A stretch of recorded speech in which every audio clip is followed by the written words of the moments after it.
bat sa lalaing tinuhuan? Mutanang uban, ang Katoliko, mao man kang tinuod nga grupos Ginoo. Ngano daghan man siyang malarawan, kay mao man ning puntuha, mao man ni ang kanunay gisaway, giatake sa lain-laing grupo ang daghang mga larawan sa Katoliko. Kay matod pa nila tin-aw og tataw nga atong mabasa sa Exodo kapitulo 20 bersikulo 1, ang kasuguan siya kaingon, dili ka magbuhat og linilok nga larawan sa bisan unsang dagway, sa bisan unsang butang nga tuwa ita sa langit, kun sa ilaasa ilalom siyuta, kun sa tubig ilalom siyuta. Dili mo yuk mo koglingon kanila, ni magalagad kanila, kaya ako usa ka Dios nga buguan. Og kumo kay sibang Katoliko diha sa katedral, diha sa Santo Niño, og sa Santo Rosario, uban pang masimbahan sa tibok libutan nga Katoliko, di man malalis kadulay nagalarawan, dinha sila nanaway nang atake kanatong Katoliko, kanatong pagtuo sa iyo. Ang tubag na tumao ni nga brother nga mga dili Katoliko, kung study mo Biblia, ikumpleto ninyo. Kung dunay larawan sa Biblia nga gidili, di ang inyong bersikulo gigamit. Mao ka na makita sa Exodo 21, angay usab ninyo makatunan kung wa pa mo kabantay nga dunay pamahayag sa Biblia, di ang Dios nagsugo kang Moses pagpabuhat og larawan. Asa na mabasa? Nana sa Exodo kapitulo 25 bersikulo 18 ngadto 22. Di ang Dios mingon kang Moses, magbuhat ka og larawan sa kirubin. O kini larawan sa kirubin imong buhaton, imong ibutang sa taliwala sa templo, ug ako magtagbo sa mga tawhan taliwala sa duha ka pako sa kirubin. Sumatin na ako magisunan ko nga dunay larawan ipabuhat. O kanang larawan nga atong makita sa sulod simbahan sa Iglesia Katolika, dili na ang ipabuhat kundi ang ipabuhat na kay meaning sa kirubin, in other words, representative of God.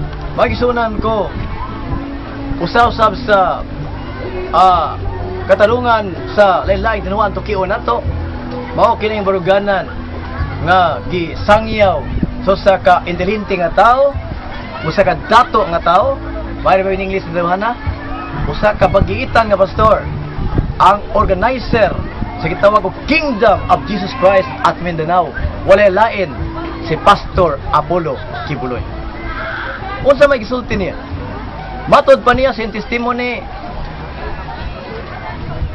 there was a time when I have met with Jesus Christ, and He said, from now on, you are my son. He claimed that Christ appointed him as His son. Magisunan ko, kung atong tukiwan ng Biblia, dili kay siya mo'y anak sa Diyos. Kaya Biblia nag-ingon sa 1:12, apan sa tanang midawat kaniya, sa tanang mituo siya ngalan, kanila naghatag siya kagahom sa pagkahimong anak sa Diyos. John chapter 1 verse 12.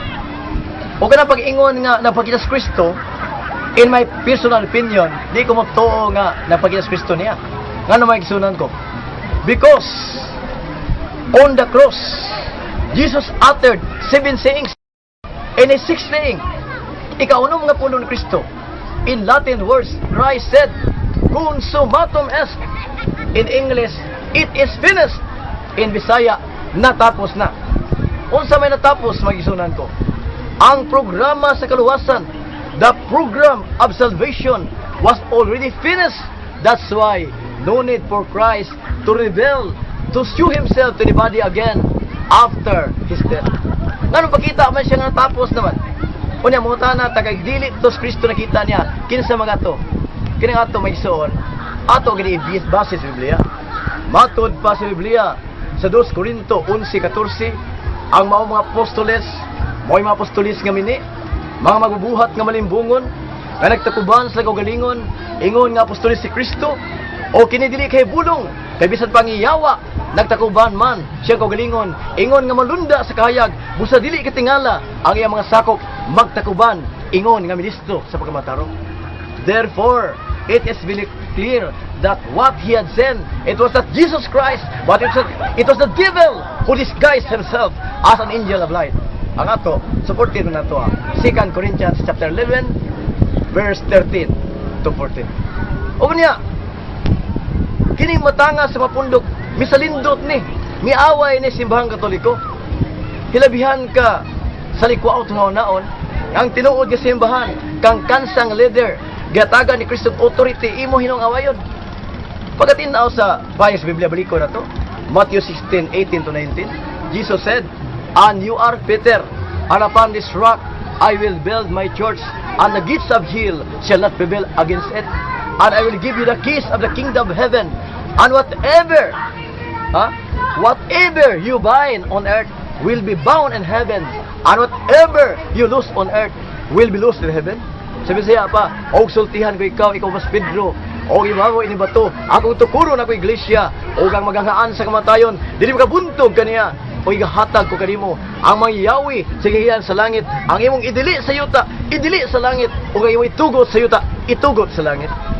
Busa rejecting the leadership of Peter, who was given by God authority to make laws. That's why if there is provision coming from him, it should be followed.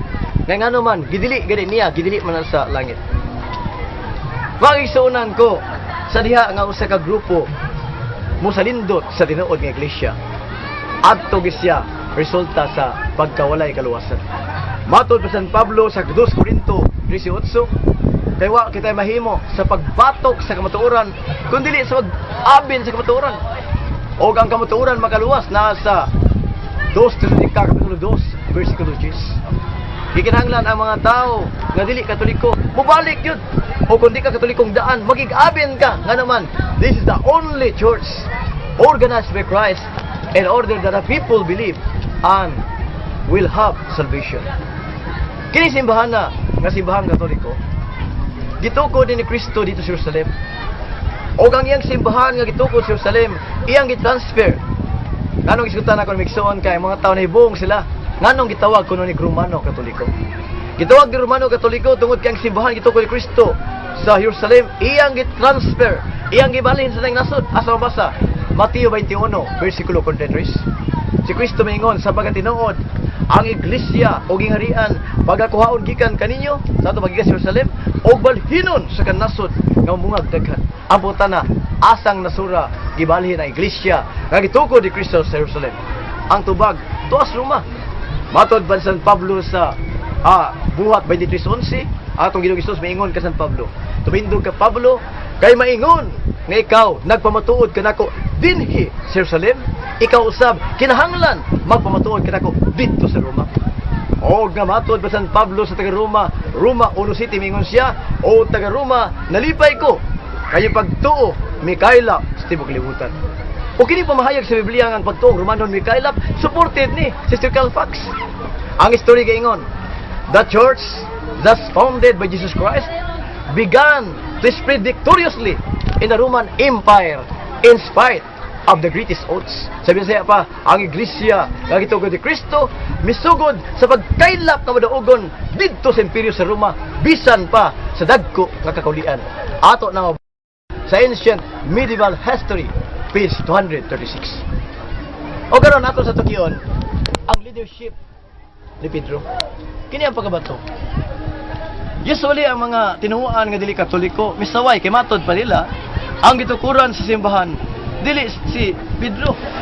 Ang simbahan na to apan pangutan-on na to ang gitawag Protestant scholars ug asas laabin kana bang baruganan sa magagmay protestante nga ang iglesia to kung ibabaw kang Kristo o kini bang baruganan sa Katoliko nga ang iglesia to kung ibabaw kang Pedro. Totoo na una ang libro nga sinulat sa usa ka protestante nga scholar si Dr. Gore, usa ka Anglican Bishop of Oxford. Ang libro niya nga Roman Catholic Claims page 70 ingon, "It is difficult, I think, to feel any doubt that our Lord is here pronouncing the person of Peter to be the rock." Sabi saya pamatod pa niya, malisod sa kunahuna ang pagbatunog katahap may tungod sa Ginoo siyang pagdeklarar kang Pedro nga maong bato. Ikaduha, ang libro nga sinulat ni Professor Sis Turner, kaya gitawag Catholic and Apostolic page 189 na ingon, "We of the Church of England and Protestant scholars and general since the Reformation have failed to give its due weight to the testimony supplied by the New Testament, particularly by the Gospels, to the unique position there ascribed to St. Peter."